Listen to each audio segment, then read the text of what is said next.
Hello sister, இந்த video ஒரு 5 to 10 minutes தான் எடுக்கும். ஸோ கம்ப்ளீட்லி உங்க கிட்டுக்கான ஒரு ஃபியூச்சர் சேவிங்கானது. உங்களுக்கு மட்டும் இல்ல, எல்லா கிட்ஸ்க்கும் இது வந்து டிசர்விங்கான ஒன்று. ஸோ ஃபுல் வீடியோ பாருங்க, ஃபுல் கான்சென்ட்ரேஷனோட. அதுக்கப்புறம் எந்த டவுட்னாலும் எனக்கு நீங்க கால் பண்ணுங்க. ஓகே, ஸோ நம்ம ட்ரீம் ஆஃப் எவ்ரி பேரண்ட் என்னன்னா, 6ல் 5 பேரண்ட் நம்ம குழந்தைங்களுக்கு நல்ல எஜுகேஷன் கொடுக்கணும். பெட்டரான எஜுகேஷன், பெட்டர்னா இப்ப இருக்கிறத விட பெட்டரான ஸ்கூல், நம்ம ரிலேட்டிவ்ல விட பெட்டரானது, நம்ம படிச்சதை விட பெட்டரான ஒரு எஜுகேஷன் கொடுக்கணும்னு தான் நினைக்கிறாங்க. பட் வந்து ஸ்கூல் ஃபீ என்ன ஆகுதுன்னா, an average 5 to 7% every year increase ஆகுது. ஓகே, ஸோ இது வந்து சாதாரணமான விலைவாசி உயர்வை விட அதிகம். ஸோ இதுக்கு வந்து நாம இன்கேஸ் ஹையர் எஜுகேஷன் குழந்தைக்கு நாம கொடுக்கணும் அப்படின்னு நினைக்கிறோம் அப்படின்னா, நாம என்ன பண்ணுவோம், நமக்கான பிளான் லைஃப்ல வந்து நமக்குன்னு சில பிளான்ஸ் இருக்கும்.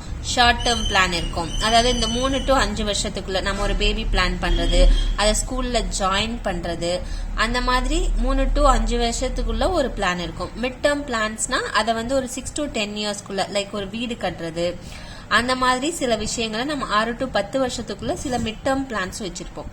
நம்ம குழந்தைங்க இப்பதான் பிறந்திருக்காங்க, இல்ல இப்பதான் வந்து வளர ஆரம்பிச்சிருக்காங்க, ஸ்கூல் போக ஆரம்பிச்சிருக்காங்க அப்படின்னா, நம்ம அவங்க கல்யாணத்தையோ ஹையர் எஜுகேஷனையோ இல்ல நம்மளுடைய ஓன் ரிட்டையர்மெண்ட்டையோ பிளான் பண்றது எல்லாமே வந்து லாங் டேர்ம் பிளான். அது எல்லாமே என்ன ஆகும்னா 10 to 15, 20 வருஷம் வரைக்கும் வந்து நமக்கு டைம் எடுக்கும். ஓகே, ஸோ நம்ம குழந்தையோட ஹையர் எஜுகேஷனுக்கும் மேரேஜ்க்கும் நம்ம பிளான் பண்றது வந்து very long term plan. So அதுக்கு நமக்கு என்னென்ன ஆப்ஷன்லாம் இருக்கு அப்படின்னா, எஸ்ஐபி இருக்கு, மியூச்சுவல் ஃபண்ட் இருக்கு, ரெக்கரிங் டெபாசிட் இருக்கு. ரெக்கரிங் டெபாசிட்னா நம்ம பேங்க்ல போடுறது, செல்வ மகன் செல்வ மகள், இது எல்லாமே ஆர்டி தான். ஓகேவா, ஸோ அது இருக்கு. பிக்சட் டெபாசிட் இருக்கு. நம்ம கிட்ட ஃபுல்லா அமௌண்ட் இருந்தா நம்ம ஃபியூச்சர்ல நம்ம குழந்தைக்கு அப்படின்னு சொல்லிட்டு நம்ம போட்டுடலாம். இன்னொன்னு கோல்டு வாங்கி வைக்கலாம், இல்லைன்னா ரியல் எஸ்டேட்ல இது பண்ணலாம். நம்ம கிட்ட சிட் மந்த்லி நம்ம பணம் சீட்டு கட்ட முடிஞ்சதுன்னா அது கட்டுவோம். ஸோ இதெல்லாம் நமக்கு இருக்கு. பட் ஆனா இது எல்லாத்துலயுமே வந்து நல்லதும் இருக்கு, கெட்டதும் இருக்கு. ப்ரோஸ் அண்ட் கான்ஸ் ரெண்டுலயுமே இருக்கு. மெயினா ப்ரோஸ் என்னன்னா ஈஸிலி அக்சசிபிள். ஓகேவா, இப்ப கோல்டு நம்ம கட்டுறதுன்னா ஒரு அவசர தேவையா கோல்டு கொண்டு போய் நம்ம அடமானம் வைப்போம், இல்லைன்னா விற்போம். ஓகேவா, அதே மாதிரி not forced to pay every month or every instalment. இப்ப நீங்க செல்வ மகள்லாம் போட்டீங்க அப்படின்னா, எல்லா போஸ்ட் ஆபீஸ்ல இருந்து உங்களுக்கு கால் பண்ணி இந்த மாசம் உங்களுக்கு இன்ஸ்டால்மெண்ட் கட்டுங்க அப்படிலாம் சொல்லவே மாட்டாங்க. எஸ்ஐபி வந்து உங்களுக்கு ஆட்டோ டெபிட் ஆகும். மற்றபடி வந்து வேற நிறைய இதுக்கு வந்து இப்ப ரியல் எஸ்டேட் வந்து இங்க லோன் எடுத்திருந்தீங்க அப்படின்னா மட்டும்தான் அவங்க வந்து லோன்காரங்க தான் நம்மளை கூப்பிடுவாங்க. அது இந்த நார்மல் ஆர்டிலாம் வந்து நம்ம போட்டா நமக்கு இன்ட்ரெஸ்ட், போடலையா இன்ட்ரெஸ்ட் வராது, அவ்வளவுதான் அப்படிங்கிற மாதிரிதான். இன்னொன்னு, ஏதாவது ஒரு இடம் இருக்கு, ரியல் எஸ்டேட்ல ஆல்ரெடி இன்வெஸ்ட் பண்ணிருக்கோம், டக்குன்னு நமக்கு ஒரு ஹாஸ்பிட்டல் செலவு வருது, இல்ல வேற ஏதாவது ஒரு தேவை வருது, நம்ம டக்குன்னு அதை விற்க பார்ப்போம். ஓகேவா, சோ அந்த மாதிரி ஷார்ட் டேர்ம் டிஃபிகல்ட் சுச்சுவேஷன்லாம் நமக்கு வந்துடும். வேல்யூவும் இன்க்ரீஸ் ஆகும். இப்ப கோல்டு வாங்கி வச்சோம்னா வேல்யூ இன்க்ரீஸ் ஆகும். இன்னொன்னு, இடம் வாங்கி போட்டோம்னாலும் அதோட வேல்யூ இன்க்ரீஸ் ஆகும். இந்த மாதிரி எல்லாமே இருக்கு. ஓகேவா, மியூச்சுவல் ஃபண்ட்ல போட்டிருந்தா மேபி அதோட வேல்யூ இன்க்ரீஸ் ஆகலாம். இந்த மாதிரி எல்லாம் இருக்கும். பட் இதோட கான்ஸ் என்ன அப்படின்னு பாத்தீங்க அப்படின்னா, அதாவது நெகட்டிவான ஆஸ்பெக்ட்ஸ் எல்லாம் என்னன்னு பாத்தீங்க அப்படின்னா, only save and create method. ஓகேவா, அதாவது நாம இப்போ 5 lakhs போட்டு ஒரு 10 லட்சம் போட்டு ஒரு இடம் வாங்கணும்னா உங்க கையில எவ்வளவு அமௌண்ட் இருக்கணும்? 10 லட்சம் அமௌண்ட் இருக்கணும். மேபி லோன் போடுவேன் அப்படின்னாலும் நீங்க லோன் போட்டு 10 லட்சத்தை கொடுத்தாதான் அந்த இடம் வந்து உங்க கைக்கு வரும். சோ நாம வந்து ஃபர்ஸ்டே சேவ் பண்ணிடணும். அப்பதான் அந்த அசெட்டை வந்து கிரியேட் பண்ண முடியும். இப்ப நான் 5 லட்சத்துக்கு நகை எடுக்கணும்னா என் கையில எவ்வளவு இருக்கணும்? 5 லட்சம் நகை, 5 லட்சம் பணம் இருந்தாதான் 5 லட்சம் வர்த்தான நகை வந்து நம்ம கைக்கு வரும். ஸோ ஃபர்ஸ்ட் நம்ம சேவ் பண்ணும், அப்பதான் அந்த அசெட்டை வந்து கிரியேட் பண்ண முடியும். ஓகேவா, இன்னொன்னு மார்க்கெட் ரிஸ்க் இருக்கு. நீங்க வந்து மியூச்சுவல் ஃபண்ட்ல போட்டீங்க அப்படின்னா அதுல மார்க்கெட் ரிஸ்க் இருக்கு. ரியல் எஸ்டேட் கண்டிப்பா வந்து டவுன் ஆகலாம். இப்ப சென்னையில எல்லாம் ஒரு ஃபிளட் வந்துச்சு, அப்ப அங்க வந்து ரியல் எஸ்டேட் வேல்யூ கம்மியாச்சு. அந்த மாதிரி மார்க்கெட் ரிஸ்க் வந்து இருக்கு. இன்னும் நம்ம எமர்ஜென்சிக்குன்னு விற்கும் போது அந்த இடம் நம்ம நினைச்ச மாதிரி விலை போகுமா அதெல்லாம் சொல்ல முடியாது. சோ அந்த மாதிரியான ரிஸ்க் இருக்கு. அதே மாதிரி நீங்க இப்ப குழந்தையோட ஹையர் எஜுகேஷனுக்குன்னு இதெல்லாம் பண்றீங்க அப்படின்னா நீங்க வந்து அந்த எய்மை வந்து ரீச் பண்ணுவீங்களான்னு சொல்ல முடியாது. ஏன்னா இப்ப எஸ்ஐபி போட்டிருக்கோம்னா எஸ்ஐபி 11 மாசத்துல இருந்தே எடுக்கலாம். 20 இயர்ஸா எஸ்ஐபி போடுறேன்னு சொல்றவங்க யாருமே இருக்க மாட்டாங்க. ஏன்னா கண்டிப்பா நடுவுல ஏதாவது ஒரு தேவைக்கு எடுத்துருவாங்க. மியூச்சுவல் ஃபண்டும் அதே மாதிரி தான் கண்டிப்பா வித்ட்ரா பண்ணுவாங்க. 20 வருஷமா நான் ரெகுலரா மியூச்சுவல் ஃபண்ட் கட்டினா எடுத்து கட்டிட்டு இருப்பாங்க. சிட்டும் அதே மாதிரி தான், மேக்சிமம் 5 வருஷத்துக்குள்ள சிட்டு முடிஞ்சிடும். ஸோ அந்த தேவை அப்போதைக்கு இருக்கிற தேவையை நாம ஏதாவது ஒன்று செலவு பண்ணிடுவோம். ஸோ இந்த மாதிரி நம்ம குழந்தையோட கல்யாணத்துக்கோ குழந்தையோட ஹையர் எஜுகேஷனுக்கோ சேவ் பண்ற அமௌண்ட் வந்து அந்த எய்மை ரீச் பண்ணுமான்னு சொல்ல முடியாது. இன் பிட்வீன் நமக்கு நிறைய கமிட்மெண்ட் வரும்போது அது செலவாயிடும். ஸோ இதுக்கெல்லாம் வந்து என்ன பெட்டர் ஆப்ஷன் அப்படின்னா பாத்தீங்கன்னா ஜீவன் லக்ஷ்யான்ற பிளான் தான்.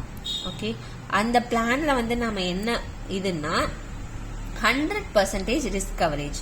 சே ஃபார் அன் எக்ஸாம்பிள், நான் என் குழந்தைக்கு ஜீவன் அக்ஷயா பாலிசி எடுத்திருக்கேன். எதுக்காக எடுத்திருக்கேன்? எனக்கு வந்து இப்பவே ஆவரேஜா ஒரு 3 லட்சம், ஒரு டிகிரி படிக்கிறதுக்கு ஒரு 2 லட்சம் பணம் வேணுமா இருக்கு. அவனுடைய 20 இயர்ஸ் கழிச்சு அவனோட ஏஜ்க்கு ஒரு 10 லட்சம் வேணும். ஸோ நான் 10 லட்சத்துக்கான பாலிசி எடுத்துட்டேன். ஆனா வந்து அத 5 லட்சத்துக்கு நான் எடுத்திருக்கேன். ஸோ எனக்கு வந்து 10 லட்சமா வந்து ரிட்டர்ன் வரும். நான் அந்த பாலிசியோட பேமெண்ட் என்னன்னு வந்து நான் உங்களுக்கு சொல்றேன். பட் ஃபார் எக்ஸாம்பிள் நான் எடுத்துட்டேன். பட் எனக்கு ஏதாவது ஒரு ரிஸ்க், ஓகே, ஒரு இல்னஸ், என்னால அதுக்கு மேல வேலைக்கு போக முடியல, ஒரு ஆக்சிடென்ட், ஒரு death, anything. Okay, so life is unpredictable. எனக்கு ஏதாவது ஒரு வகையில நான் வந்து இதுக்கு ஃபர்தரா நான் அங்க இல்ல, நான் அந்த இஎம்ஐ கட்ட முடியாது அப்படின்னா ஸ்டில் குழந்தையோட எஜுகேஷனுக்கு அந்த அமௌண்ட் வந்து மெச்சூரிட்டியில கண்டிப்பா கிடைக்கும்.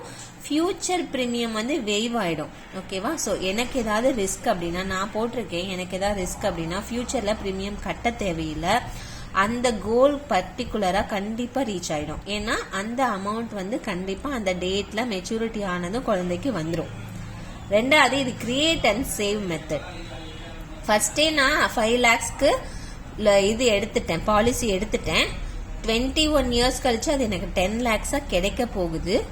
பட் நான் இப்ப எவ்வளவு கட்டிருப்பேன்னா அதிகபட்சம் ஒரு 3 to 4 மாசத்துக்கு உண்டான ஒரு இதுதான் கட்டியிருக்கேன். நான் ஆல்ரெடி அசெட் கிரியேட் பண்ணிட்டேன். இனிமே தான் நான் அதுக்கு சேவ் பண்ண போறேன்.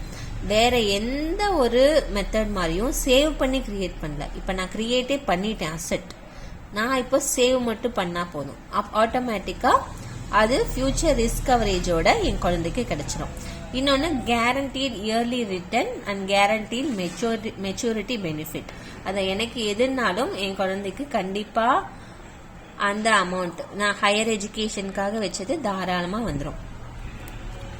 ஸோ இப்போ நம்ம சேவ் பண்ணல, எனக்கு இது அவ்வளோ கன்வீன்சிங்கா இல்ல, நான் சேவ் பண்ணியே கிரியேட் பண்ணிக்கிறேன் அப்படின்னு சொன்னா இன்கேஸ் என்ன ஆகும் அப்படின்னா நம்ம கிடுக்கான ஒரு டிசர்விங் எஜுகேஷன் இருக்காது. அப்போதைக்கு நம்ம கையில ஒரு இன்ஜினியரிங் படிக்க வைக்க முடியல, ஒரு டாக்டர் படிக்க வைக்க முடியல அப்படின்னா நம்ம ஒரு நார்மல் டிகிரியோ இல்ல வேற ஏதாவதுமோ தான் அந்த குழந்தைய படிக்க வைப்போம். இல்லைன்னா என்ன பண்ணுவோம்னா ஒரு எஜுகேஷன் லோன் போட்டு அடுத்த 10 to 15 வருஷத்துக்கு அந்த குழந்தைக்கு ஒரு பர்டன் கொடுத்துருவோம். ஓகேவா? இப்ப நாம இப்பவே சேவ் பண்ணிட்டோம்னா நான் 5 லட்சம் தான் கட்டுவேன். ஆனா 10 லட்சமா எல்ஐசி எனக்கு திரும்ப கொடுக்கும் வித் கேரண்டியோட. ஓகேவா? ஆனா நாம சேவ் பண்ணனா என்ன ஆகும்னா நம்ம லோனை வாங்கிட்டு பேங்க்குக்கு நம்ம இன்ட்ரெஸ்ட கட்டுற மாதிரி இருக்கும். சோ நம்ம வந்து ஏர்ன் பண்ணுமா இல்ல இந்த மாதிரி பே பண்ணுமா? இதுனா ஏர்ன் பண்றது, இது நம்ம பே பண்றது. நம்ம எது வேணும் நம்ம தான் சூஸ் பண்ணணும். சோ உங்க குழந்தைக்கு என்ன படிக்க வைக்கணும் இல்ல அவங்களுக்கு என்ன இன்ட்ரெஸ்ட் இருக்குன்னு ஆசை, அது வந்து நீங்க எவ்வளோ ஆகும், இப்போ ஒரு 10 இயர்ஸ் கழிச்சு 15 இயர்ஸ் கழிச்சு எவ்வளோ ஆகும்னு நினைக்கிறீங்க? இல்ல எனக்கு பர்டிகுலரா எஜுகேஷனுக்கு வேண்டாம், என் குழந்தையோட மேரேஜ்க்கு வேணுமா இருக்கும். மேபி ஒரு 25 இயர்ஸ்ல நான் அவளுக்கு மேரேஜ் பண்றேன், இப்போ ஒரு 3 இயர்ஸ் ஆகுது, 4 இயர்ஸ் ஆகுது. ஸோ 21 இயர்ஸ் கழிச்சு மேரேஜ்க்கு எனக்கு அந்த அமௌண்ட் வேணும் அப்படின்னு நீங்க நினைச்சீங்க அப்படின்னா எவ்வளோ வேணும்னு நீங்க நினைக்கிறீங்க? ஸோ அது மட்டும் என்கிட்ட சொல்லுங்க. ஒரு ஆவரேஜான ஒரு 10 lakhs உங்களுக்கு ரிட்டர்ன் வர மாதிரியான ஒரு பிளான் போட்டு நான் உங்களுக்கு டீடைல்ஸ் அனுப்புறேன். அதையும் பார்த்துட்டு எனக்கு வந்து நீங்க கம்யூனிகேட் பண்ணுங்க. ஸோ எல்ஐசி ஜீவன் லக்ஷ்யா மூலமா நீங்க தாராளமா உங்க குழந்தைக்கு ஒரு செக்யூர்டான ஃபியூச்சர் எஜுகேஷன் இல்லைன்னா ஒரு ட்ரீம் வெட்டிங் வந்து நீங்க ஷியோரா கிரியேட் பண்ணி கொடுக்க முடியும். ஓகே, ஸோ எந்த டவுட்னாலும் கூப்பிடுங்க. தேங்க்யூ ஸோ மச் வெயிட் பண்ணதுக்கு. இந்த வீடியோ பார்த்துட்டதுக்கும் ரொம்ப தேங்க்ஸ். நீங்கள் முடிச்சுட்டு எனக்கு கூப்பிடுங்க. தேங்க்யூ.